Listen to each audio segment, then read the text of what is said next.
बदकिस्मती देखिए इस इलाके की, स्टेडियम बन गया लेकिन उसका उद्घाटन नहीं हो पाया, न उसमें कोई चौकीदार नियुक्त हुआ, न ही कोई दूसरी सुविधाएं वहाँ मिल पाई। आज उस जर्जर है उसमें 107 स्कूल ऐसे हैं जिसमें कोई टीचर ही नहीं, एक भी शिक्षक नहीं। हमारे जिले में, हमारे इस मेवात जिले में 56 स्कूल ऐसे हैं जिसमें लड़कियों के स्कूल ऐसे हैं जिसमें एक भी टीचर नहीं है, और सब स्कूल ऐसे हैं जिसमें सिर्फ एक टीचर। आदाब, नमस्कार, मैं जफरुद्दीन, आप देख रहे हैं SSN नेटवर्क। आपको बता दें कि बीती मंगलवार को मेवात के पुन्हाना और फिरोजपुर झिरका के मेयो भवन के प्रांगण में मेवात जिला के आप पार्टी कार्यकर्ताओं से मुलाकात करने लोकप्रिय नेता व पूर्व लोकसभा सांसद और हाल में आम आदमी पार्टी के कैंपेन कमेटी के हरियाणा प्रदेश चेयरमैन अशोक तंवर जी और साथ में गुरुग्राम लोकसभा अध्यक्ष मुकेश डागर कोच पहुंचे, जहां पर फूल मालाओं के साथ भव्य स्वागत किया गया। और इस मौके पर कई नए लोगों ने पार्टी का दामन थामा और नए कार्यकर्ताओं के सम्मान में तंवर ने अपने हाथों से सर पर टोपी और गले में पटका पहनाकर पार्टी में शामिल होने पर बधाई दी।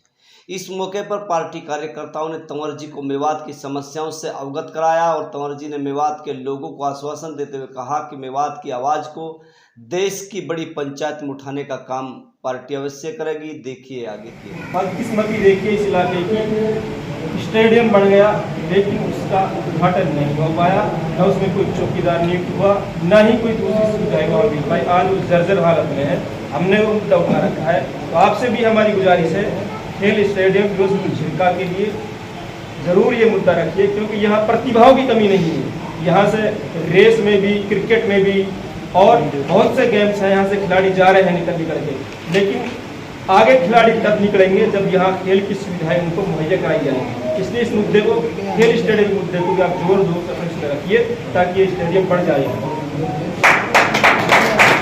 इसमें ये बात जोड़ना चाहेंगे कि हमारे जिला अध्यक्ष महोदय और जफरुद्दीन भाई के कंसर्न से जो यहाँ के सब बड़े मुद्दे हैं जिनको ये लोग चिन्हित करते हैं पार्टी के कार्यकर्ता, उसमें से कार तो बड़े मुद्दों को हम चाहें कि आने वाले दिनों में राज्यसभा में जो हमारे मेंबर हैं मेवात के कार दो मुद्दों को उठाएं।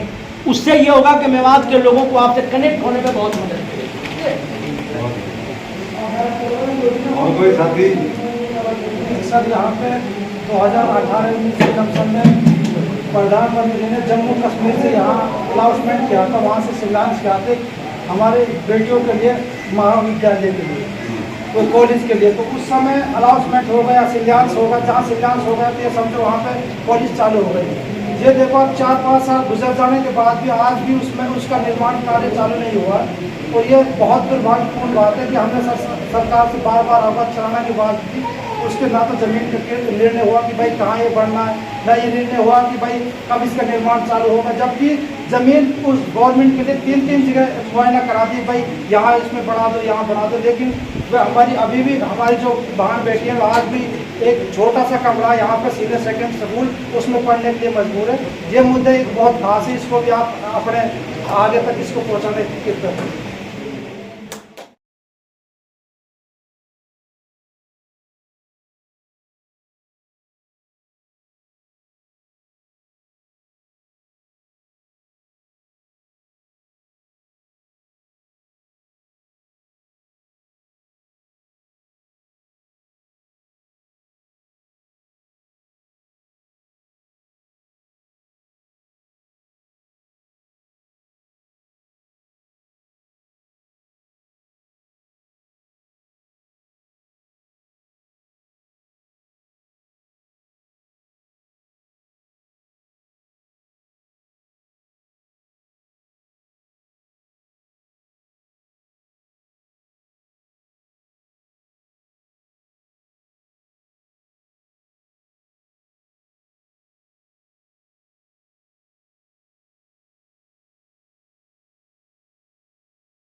हम सब लोगों को इतना देखने के बाद ये स्थिति है तंवर साहब कि मेवात जिले में जो स्कूल है उसमें 107 स्कूल ऐसे हैं जिसमें कोई टीचर ही नहीं है, एक भी शिक्षक नहीं। हमारे जिले में, हमारे इस मेवात जिले में 56 स्कूल ऐसे हैं जिसमें लड़कियों के स्कूल ऐसे हैं जिसमें एक भी टीचर नहीं है, और सवा सब स्कूल ऐसे हैं जिसमें सिर्फ एक टीचर पढ़ाता है। स्वास्थ्य की यह हालत है कि किसी भी हॉस्पिटल में, हमारे पीएचसी में, सीएचसी में कोई महिला डॉक्टर अब तक नहीं है। तो ये दोनों जो हालात हैं इतने दयनीय हैं कि हमें लगता है कि दिल्ली में अभी जो मेडिकल कॉलेज में पढ़ने के लिए रिजल्ट आया है, दिल्ली में 1100 बच्चे सरकारी स्कूल में पढ़ करके जो है मेडिकल कॉलेज में डॉक्टर बनने जा रहे हैं। ये बहुत बड़ी बात है। हम लोग गरीब हैं, मेवात गरीब है, और यहाँ के हम सब लोग, हम चाहें कि अगर आप पार्टी की सरकार बन जाती है, आप पार्टी के विधायक होते हैं, आप पार्टी की सरकार होती है, तो जिस तरह दिल्ली हम सब लोग देख रहे हैं कि सारी सुविधाएं, किसी को अनाज लेने के लिए कोटा में जाना नहीं पड़ता है, बल्कि सरकार घर में उनका जो हिस्सा पहुंचा देती है। बिजली का बिल देखिए, दिल्ली में अब 200 यूनिट तक जलाते हैं तो बिल्कुल फ्री है। हमारे यहाँ ये फ्री, अगर जिस दिन आप पार्टी की सरकार होगी, मैं उम्मीद करता हूँ कि यहाँ भी फ्री होगी और हम सब लोगों को बिल नहीं देना पड़ेगा। इस तरह के सैकड़ों चीजें, लंबा समय लगेगा। और वही मैं समझता हूँ कि आज समय की आवश्यकता है, तो इसलिए आप सभी से हम यही गुजारिश करेंगे कि भविष्य में आम आदमी पार्टी कैसे फिरोजपुर, झिरका और पूरे मेवात में मजबूत हो, इसके ऊपर हम सब लोगों को मिलकर के सभी साथियों को काम करना है। और उसी लिए आज हम आए हैं कि भाई जो हमारे चुनिंदा साथी हैं, कुछ नई ज्वाइनिंग वाले हैं, कुछ पुराने साथी हैं।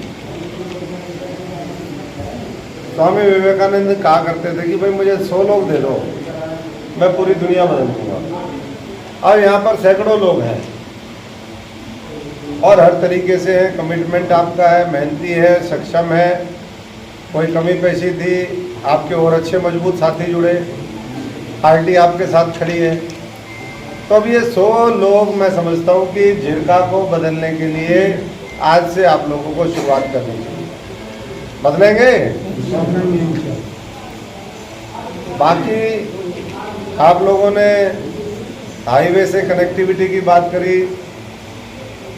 अब बात ठीक है, कई बार ये जो नए नए हाईवे निकल रहे हैं, लोग इससे कि ठीक है विकास होता है, तरक्की होती है, लेकिन जमीन को, इलाके को 2 तरीके से बीच में से बांट देते हैं। कुछ के खेत इधर चले गए, कुछ के उधर चले गए। दूर दूर तक कोई निकासी नहीं है, बल्कि ज़मीन और ख़राब हो जाती है। और उसके ऊपर जो सबसे महत्वपूर्ण है, अब मेवात का साधारण से साधारण व्यक्ति इस बात को जानता है कि बड़कली चौक मेवात की राजधानी टाइप है, और वही आपने नहीं दिया। अब या तो जानबूझ करके नहीं दिया, या आपको समझ नहीं है, आप समझना नहीं चाहते। अब मैं आया, मेरे को पता नहीं कहाँ से हाईवे पे चढ़ा दिया, फिर उसके बाद कहाँ उतार दिया, फिर उठावड़ ले गए, फिर वहाँ से पुराना घूम के, फिर कच्चे रास्ते, पक्के रास्ते। भाई आपने रोड बनाया है तो किसके लिए बनाया? यहाँ के लोगों के लिए नहीं बनाया क्या? बॉम्बे जाने वालों के लिए बनाया क्या? या रास्ते में राजस्थान गुजरात जाएंगे उनके लिए बनाया? यहाँ हमारी ज़मीन गई, आपने उसका बताया कि गुड़गांवा सोना में 1.5 करोड़ मुआवजा, यहाँ 35-40 लाख रुपए मुआवजा।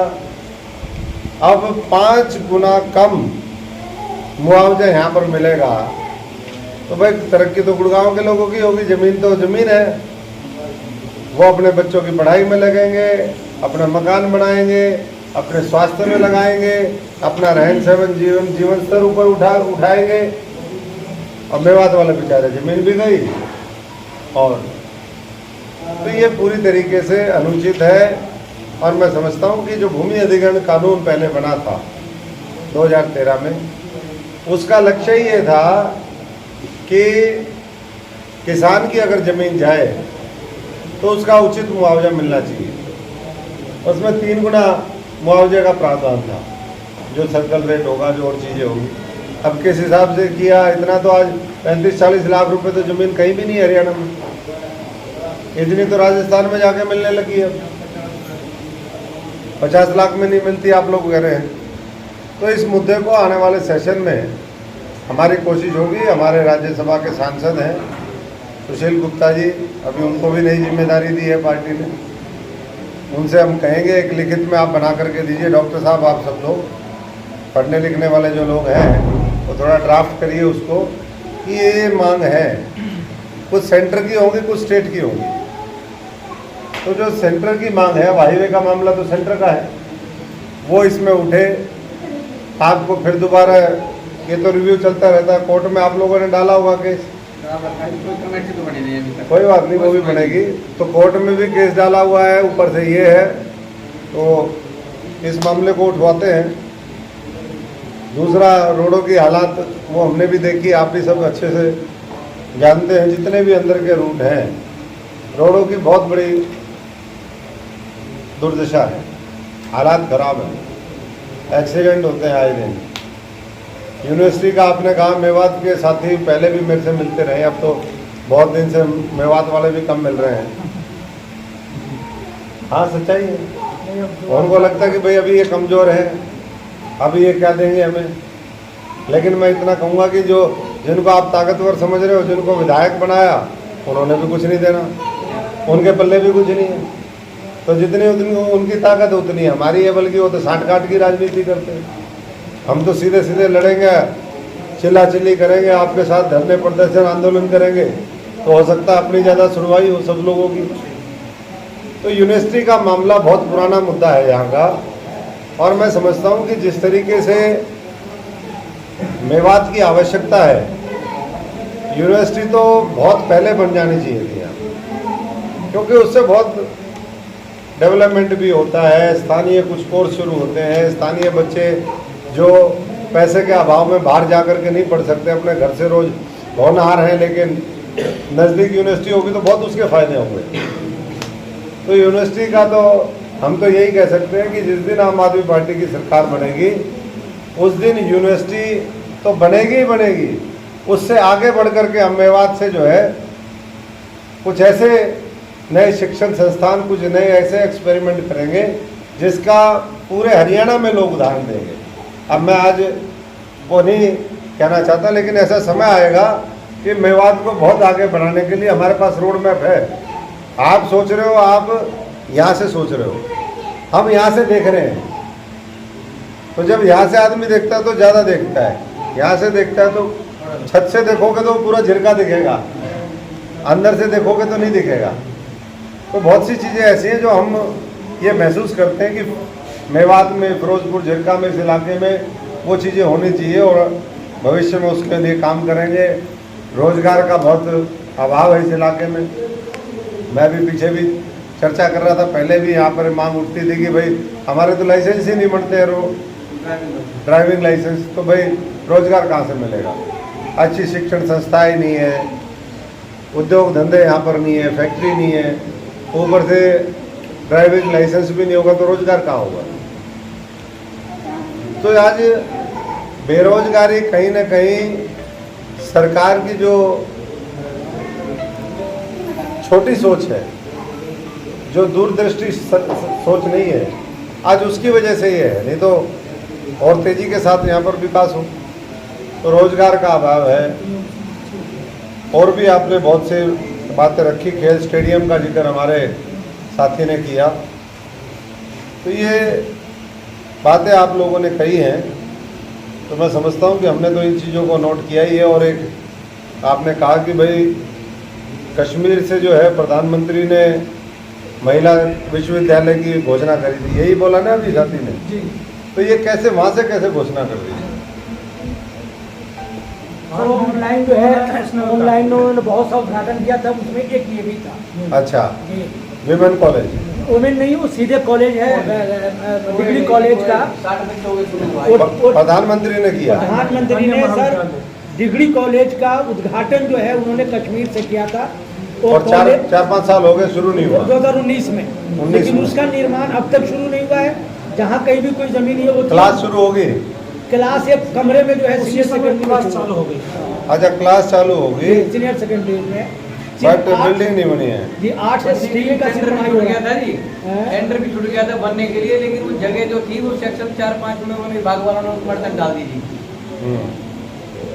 उसको हल भी किया सरकार चाहे तो 10 दिन में हल कर दे, लेकिन सरकार नहीं, ये भी आपकी बात करेंगे। ये 2-3 जो मुद्दे हैं जो सेंटर के हैं वो सेंटर के लेवल पे देखेंगे। बाकी इसके ऊपर चिट्ठी विट्ठी पार्टी की तरफ से आगे करते हैं।